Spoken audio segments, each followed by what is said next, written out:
Today, I'm super excited because we're kicking off this new series titled Verses, the battleground of relationships. And, well, you need to know that this series is for you if you, are married or married again or almost married. And maybe you're wondering, what does almost married means? Well, if you're engaged or you're seriously dating someone, or if you're dating someone and you know he is the one, you're going to get married even if he or she doesn't realize that yet. I mean, you can apply any timeline you want to almost, but you're almost married. This series is for you if you're a parent, if you're one kid or two or 12, if you're almost a parent getting ready to give birth to your very first child, or maybe when you're like my wife and I, it's that parenting afar. What do I mean? Well, it's the empty nest season for Kim, my wife, and me. We're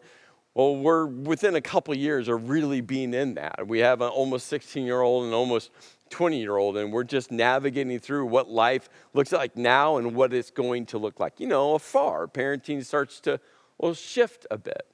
This series is for you if you're a grandparent. This series is for you if you're an employee, or if you have employees. This series is for you if you are a friend, or if you have a friend. And across this series, we're going to be looking at, what we call battlegrounds. And here's where, you're going to have a choice. Which one are you going to choose? One side will lead to healthy, thriving relationships, and that's the heartbeat of this series, is how can we have healthy, thriving relationships? And the other battleground leads to broken, fractured relationships.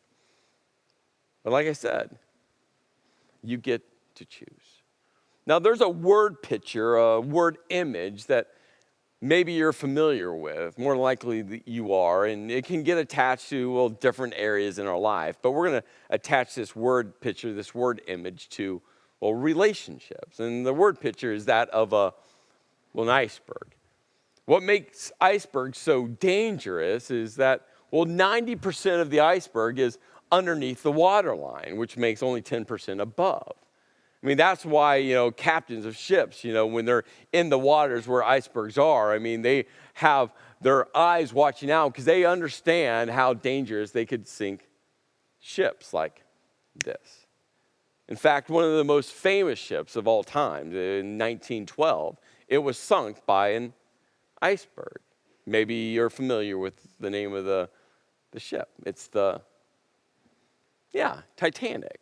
In fact, one of the most famous movies was, called Titanic, was made about that storyline. And, I just have to fully confess to all of you, I personally have never watched the movie Titanic, ever. When people hear me say that, they can't believe it. And they ask the logical question, Chris, why have you never watched Titanic? It's such a classic movie. And there's two reasons why I've just never watched it. The first reason, which is really the secondary reason, is, I know the ending. The boat sinks. There's no surprise at the end. Okay, the boat sinks. I can save myself several hours of life. But it's really the second reason, which is really the primary reason why I've never watched it. You want to know what that reason is? If Rose loved Jack that much, if Rose was so deeply in love with Jack, if Rose knew that Jack was, literally the one, then why did Rose not make room for Jack on the lifeboat? That's my issue. Why didn't Rose just kind of scooch on over to get Jack on the boat? Why didn't she pull Jack on the boat and say, hey, you can sit on my lap? Why didn't Rose just knock someone else off so Jack could be there? There was options for Rose to get Jack on the boat, and she didn't. So that's why I've never watched Titanic, but I digress. You see, what we have to understand is, in relationships, it's what's under the surface that really counts. We, as human beings, spend so much time in our relationships looking at the surface issues, the surface tension, what's going on up here, and so rarely do we get underneath the surface to say, hey, what's underneath there? And we need to pay attention to that. Along this series, we're going to be looking at a series of people that are all connected together. And well, before we step into, a couple of these people, I just want to give some context that will help not just the entire series, but specifically the story that we're going to be looking at today. You see, God wanted to gather a group of people that eventually would become the nation of Israel with the purpose that one day the promised Messiah, the promised King, Jesus, would come out of. I mean, ultimately, that was God's purpose. And so as he started to form his nation, he used what the Bible calls the patriarchs. That was Abraham, Isaac, and Jacob. Jacob had 12 sons. One of those sons was Joseph. Joseph, through a series of events, maybe you're familiar with his story, makes his way into a pretty high level of power in Pharaoh's, the Egyptian kingdom. There they kind of settled in and the tribes grew, and over a period of hundreds of years, all of a sudden, they became slaves of Egypt. One day, God tapped Moses on the shoulder and said, "Hey, Moses, you got to go free my people from slavery." So Moses goes and does that, and then, God had promised him the promised land, but Moses, there's a list of some decisions that go against God have some consequences. So one of those consequences was Moses was not able to lead God's people into the promised land. So Moses passed the leadership kind of torch to Joshua, and Joshua actually led God's people into the promised land. And then we entered into this season called Judges. If you're familiar with the Old Testament, the ancient Jewish scriptures, there's actually a book titled Judges. And there's judges that helped lead God's people, but there's also priests and prophets. And that gets us to one of the central characters in the story today. And that person, his name is Samuel. What's interesting about Samuel was, yes, a judge, but he was also a priest and a prophet. And in fact, so much focus and attention gets put on Moses, which is understandable, but Samuel, if not tied with Moses, is right next in line for importance of what God was going to do through Samuel. See, God knew at some point that his nation would have a king, but he was clear that it was on his timetable, and he was clear about what that king would be, and more importantly, what that king wouldn't be. But his people wanted a king now. So one day, God said to Samuel, "Okay, I'm going to give my people what they're asking for." And we should pause there because we see that throughout the storyline in the Bible. God knows what's best for us, and there's times where God just goes, "Okay, I'm going to give you what you're asking for." Not because I think that's best for you, but here you go. And so we should be aware of that. That maybe what we're asking from God isn't what we should be asking for God, and just maybe, God's no, we should listen to, because at some point God might say, "Fine, here you go." You see, we should be aware that sometimes God will give us even what he knows we don't need or what's not best for us. And this is what he does to Israel. He gives them a king that he knows isn't the best decision, but he does. And so Samuel taps a guy named Saul to be the first king of Israel. And that's where we're going to step into this story today. You can find it in the book of 1 Samuel, named after the judge, the prophet, the priest, Samuel. 1 Samuel chapter 15 and verse chapter 1. This is what it says. Samuel said to Saul, "I am the one the Lord sent to anoint you king over his people Israel." And there's two important insights to focus in on. Samuel's making it clear that God sent him. Samuel wasn't, so many times we think about a priest, a prophet, and there's this kind of meek and mild type of personality, but this was not the case, especially in this season with the judges, someone like Samuel. Like, he's squaring up Saul and like, "Hey, by the way, God sent me. I'm the one that God sent me to tell you, Saul, that you're king." Tethered into that insight was, "Hey, Saul, your power comes from God. Hey, Saul, your authority comes from God. Hey, Saul, your position is all tethered to God. Hey, Saul, this has nothing to do with you. It has everything to do with God, who has sent me to to tell you. And then Samuel goes, so listen now to the message of the Lord. Hey, Saul, you got to listen. You got to listen. Why? Let me ask you this question. Why is listening so challenging? Isn't it? I mean, marriage listening is challenging. As a parent, listening is challenging. As an employer, listening is challenging. As an employee, like, it doesn't matter the relationship. Isn't listening so challenging in our lives? Yeah, experts they say this about our listening skills. They said 55% of our listening is actually watching people's body language. Think about that. Watching how someone just visually responds to a conversation. Then experts say that 38% is all about vocal intonation. And then if you're quick with math, some of you already know the number. That leaves only 7% of actually listening to the words. I mean, this is how it plays out in my marriage, maybe same for you. My wife and I will get into a robust dialogue or a good old-fashioned argument. And some point of us going back and forth, and well, God both have given both of us a gift of communication, and there's an upside to a gift of communication. But with every gift's strength, there's a gift's weakness, and part of that is, well, we have very robust conversations. And at some point, we hit this point where someone will say, well, stop yelling at me, right? That's vocal intonation, right? And the other person will come back and say, like, I'm not yelling, I'm just passionate. The other person's like, yeah, you are yelling. And then the other person will say, no, well, you're yelling. Well, you're yelling. And all of a sudden, the conversation is completely left from where it started. Now we'll have an argument about how each other is talking way too loudly. If you have kids, you know body language. It usually has something to do with eye rolling.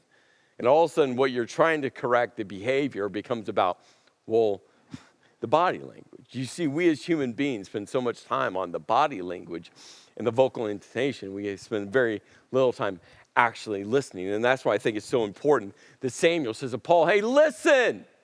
Come on, Saul.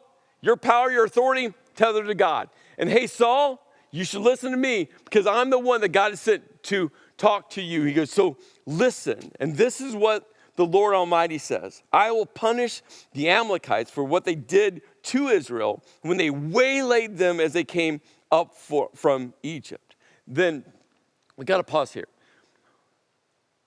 What's said next is disturbing. It just is. When I read these words in a moment, I'm just going to say there's just, especially two very specific words. It's bothersome. And you see, there's moments in the Bible where we like to read, and we're like, I love those words, and other times where we're like, I'm not sure if I like those words. So I'm going to read these words, but I would ask you, give me just a couple moments because, well, I just want to share a couple insights that maybe will help you. Because here's what I know, for some of you, maybe for you, your struggle with God is words like this. And you're going to ask, well, but God, why? God, if you're so loving, then why? And this is what we're told. Now go, attack the Amalekites and totally destroy all that belongs to them. Do not spare them. Put them to death, men and women and children and infants, cattle and sheep, camels and donkeys. Now, I don't have time to unpack all of that, especially the children and infants section. But I do want to share two insights that maybe will help you. One insight is this, how God has led over the course of the entire storyline of the Bible. He has led differently across thousands of years. You see, when this was taking place, this was some 3,000 years ago, and the world was a vastly different place than, well, even our westernized culture to this day. I know we get that, but we have to remember, tribes were warring and just wiping out other tribes. We don't know the vast number of tribes that were here on this earth, and no one wrote about them because they were all wiped away. 3,000 years ago, the world's culture was vastly different than we know of to this day. The second insight I just want to share with you is as Moses was leading the Israelites out of the promised land, or out of captivity, out of Egypt. In Deuteronomy chapter 25, verse 17, you can read these words. What's interesting, there was this insight given.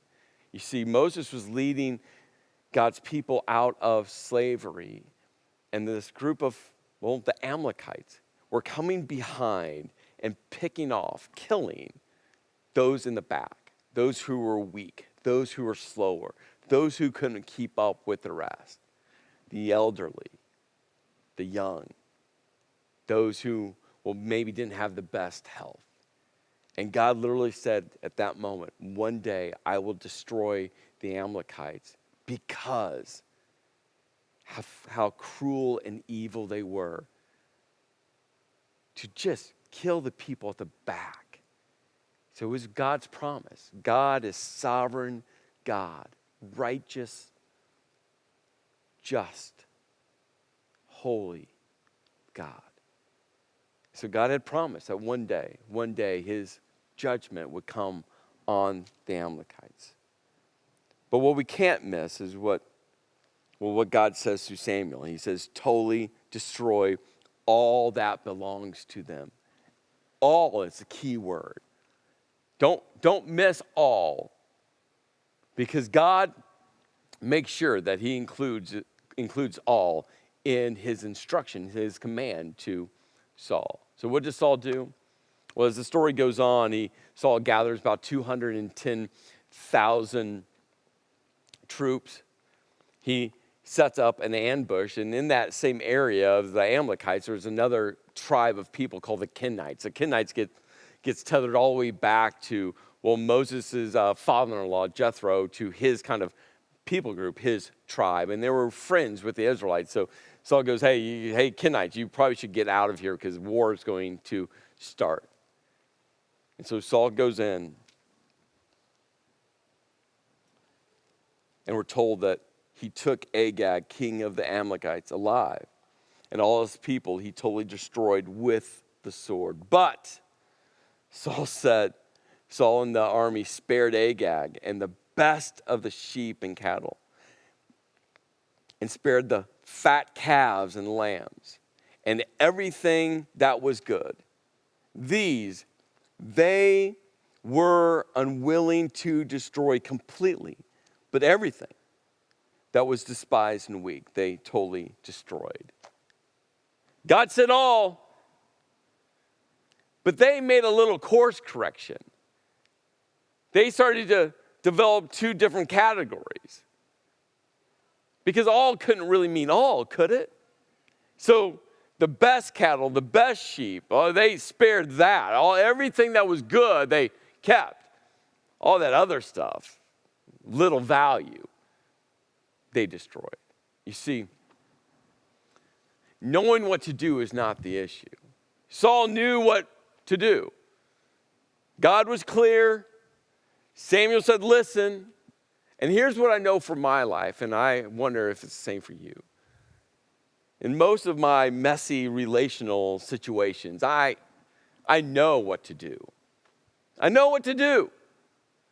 I know to make that phone call. I know to try to work on forgiveness. I know that, what Jesus says about love. I know that I need to close the gap. I know I need to let my pride down.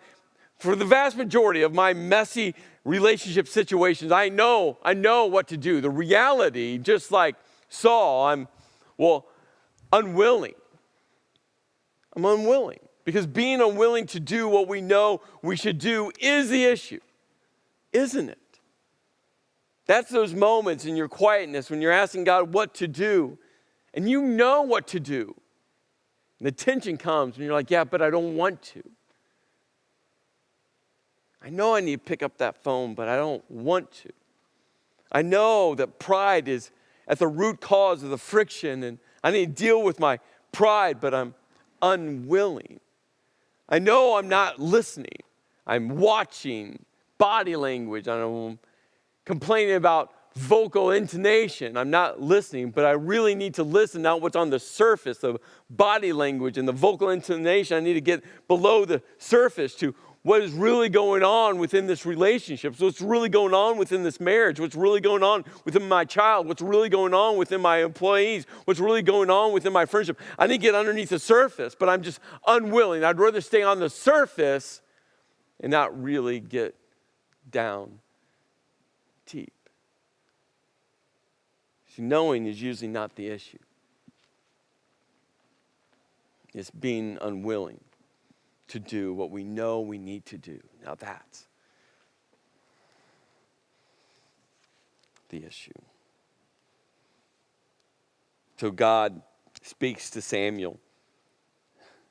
And God says, I regret. That word regret means grieve. He goes, I grieve that I've made Saul king because he has turned away from me and has not carried out my instructions. And we're told that Samuel was so angry that all night long he cried out to God. God's grieving what's taken place. Samuel's grieving what's taken place. And early that next morning, Samuel gets up to go find Saul. Remember, Samuel as a priest, a prophet, as a judge, isn't some weak individual. He's going to go confront the king. So he goes to try to find Saul. He's not there, and he's told that Saul had gone to Carmel, and there he had, and get this, he had set up a monument to honor himself. I mean, you have to go back to verse 1 and 2. Who placed Saul on the throne? Who gave Saul a position? Who gave Saul power? Who gave Saul authority? God. But now Saul setting up a monument to honor himself. And when Samuel reached him, this is what Saul does. He goes, the Lord bless you. I've carried out the Lord's instructions. Notice that he didn't say all.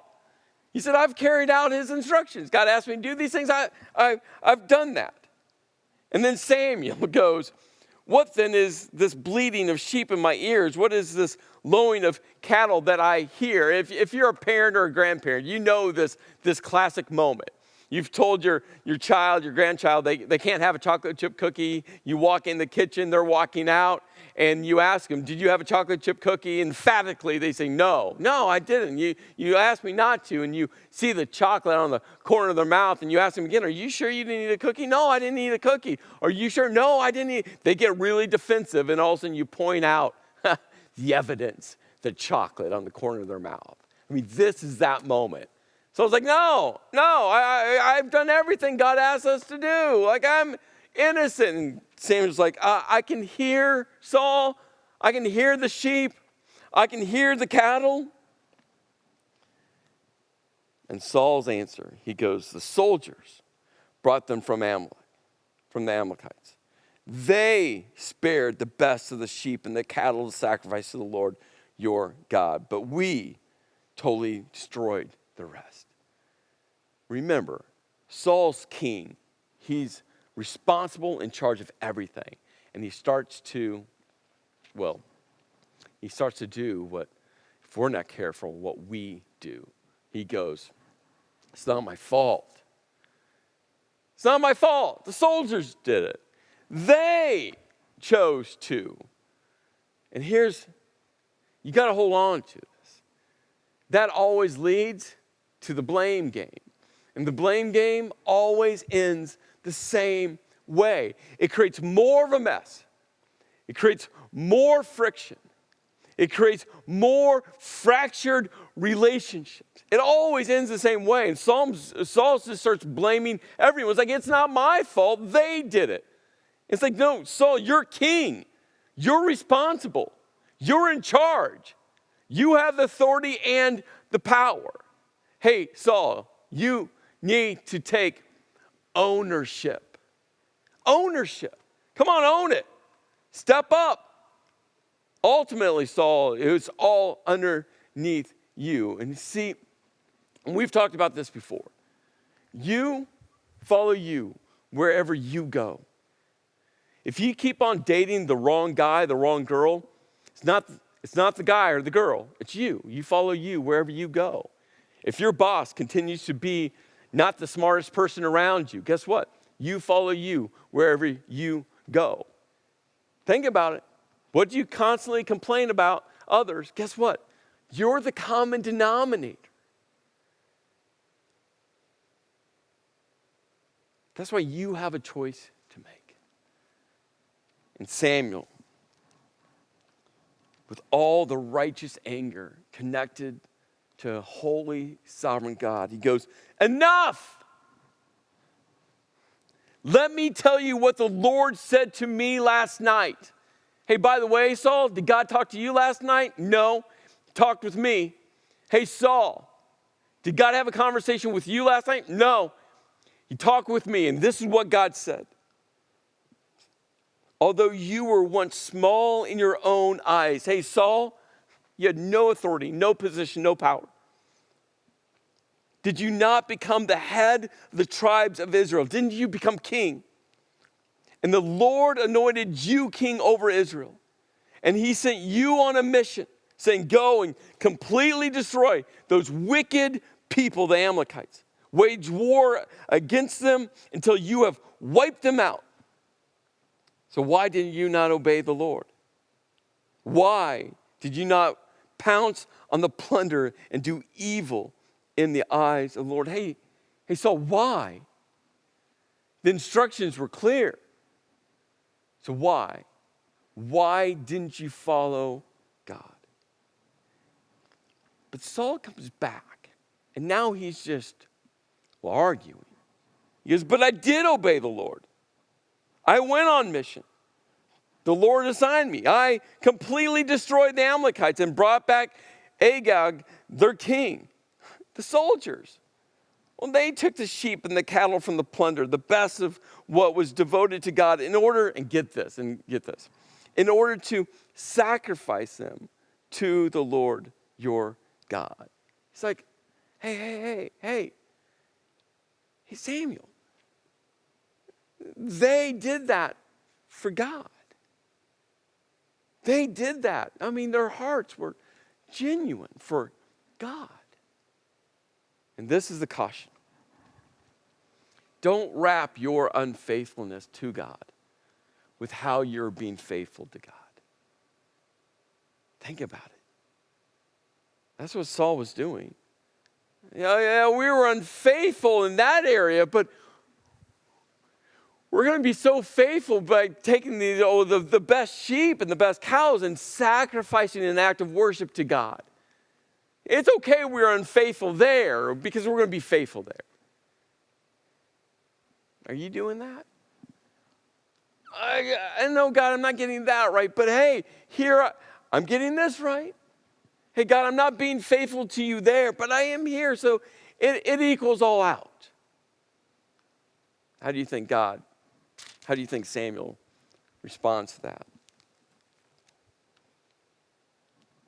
Samuel replied, he goes, does the Lord delight in burnt offerings and sacrifices as much as in obeying the Lord? You see, to obey is better than sacrifice, and to heed is better than the fat of rams. Hey, God wants you to listen and obey. That's better than any sacrifice, any act of worship, is to obey God.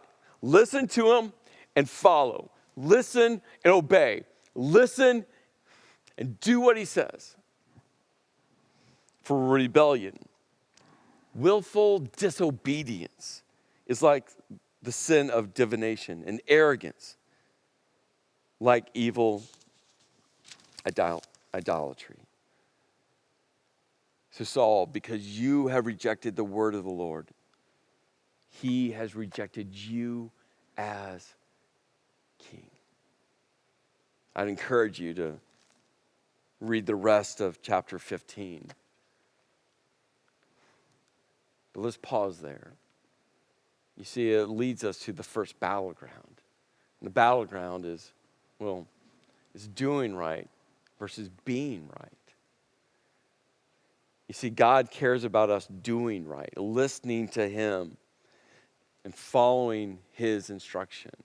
Saul was Well, focused on just being right. It's like, I did. I followed the instructions. They didn't, but I did. Saul's argument over and over again was trying to be right. God's like, hey, I want you to do right. I want you to listen. I want you to obey me. I said all. Saul, well, he cared about the surface issue. You see, we look back at this image. Being right's on the surface. Think about your last argument. Was it really about doing right? Meaning looking within you? Trying to search, why is this conversation so chaotic? Why is this conversation so enraged? Why is this conversation so tense? Why am I tense within me? Why am I feeling what I'm feeling? Did you just focus on the surface and you just wanted to be right? You want to win the argument. You want to win the conversation. You want to plant your stake in the ground. It's like, yep, see, I'm right. What God really cares about. I mean, in our relationship with him and with our relationships with each other is about doing right. What's the right thing to do? What's the right thing to do? My dad would say to me all the time growing up, he'd say, hey, son, you can win the battle, but lose the war.